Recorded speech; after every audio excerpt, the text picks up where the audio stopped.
अरविंद केजरीवाल खुद को सबसे बड़ा चुनावी रणनीतिकार मानते थे। कहते थे कि पढ़ा लिखा हूं, इसलिए मैं जो कहता हूं वही सच है। इसलिए चुनाव प्रचार के दौरान केजरीवाल ने साफ साफ कहा कि मुझे पता है यमुना की सफाई करने से वोट नहीं मिलते, इसलिए नहीं करवाई। इतना ही नहीं, केंद्र सरकार ने यमुना की सफाई के लिए जो फंड दिए, केजरीवाल ने उसको भी इधर उधर कर दिया। लेकिन यह जानकर केजरीवाल ही नहीं बल्कि पूरी आम आदमी पार्टी को गहरा धक्का लगेगा जब उन्हें पता चलेगा कि बीजेपी की नई सरकार के गठन से पहले ही यमुना की सफाई शुरू हो गई है। बड़ी बात यह कि जब दिल्ली के एलजी वीके सक्सेना ने यमुना की सफाई करवानी चाहिए तो केजरीवाल ने उसमें पेंच फंसाकर होने नहीं दिया। केजरीवाल ने इसी यमुना में जहर मिलाए जाने की बात कही थी। अब उन्हीं एलजी वीके सक्सेना ने यमुना से जहर निकालना शुरू कर दिया। उपराज्यपाल कार्यालय ने इस बारे में जानकारी देते हुए बताया कि सफाई अभियान में आधुनिक मशीनों का इस्तेमाल किया जा रहा है। ट्रैश स्कीमर, वीड हार्वेस्टर और ड्रेज यूटिलिटी क्राफ्ट जैसी मशीनें लगाकर नदी से कचरे के और गाद के सफाई का काम शुरू हो गया है। दिल्ली के उपराज्यपाल वीके सक्सेना ने संबंधित अधिकारियों को तेजी से काम पूरा करने के सख्त निर्देश दिए हैं।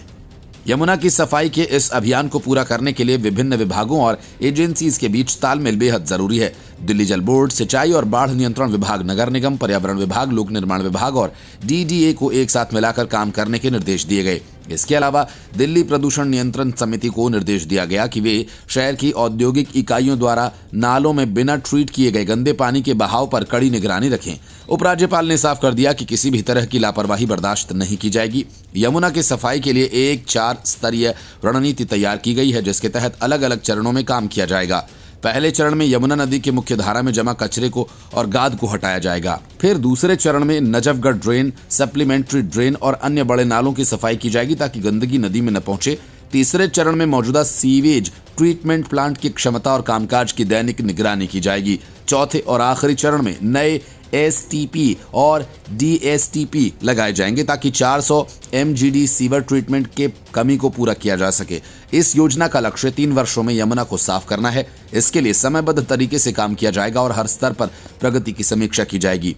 यमुना की सफाई से न केवल नदी का जल स्तर सुधरेगा बल्कि दिल्ली वासियों को स्वच्छ पर्यावरण भी मिलेगा। उपराज्यपाल कार्यालय की ओर से कहा गया है कि इस अभियान को प्राथमिकता दी जाएगी और आम जनता को भी इसमें शामिल करने की कोशिश की जाएगी। यमुना की सफाई से दिल्ली के जल संकट की समस्या कम होगी और लोगों को स्वच्छ पानी मिल सकेगा। Bureau report, news of India.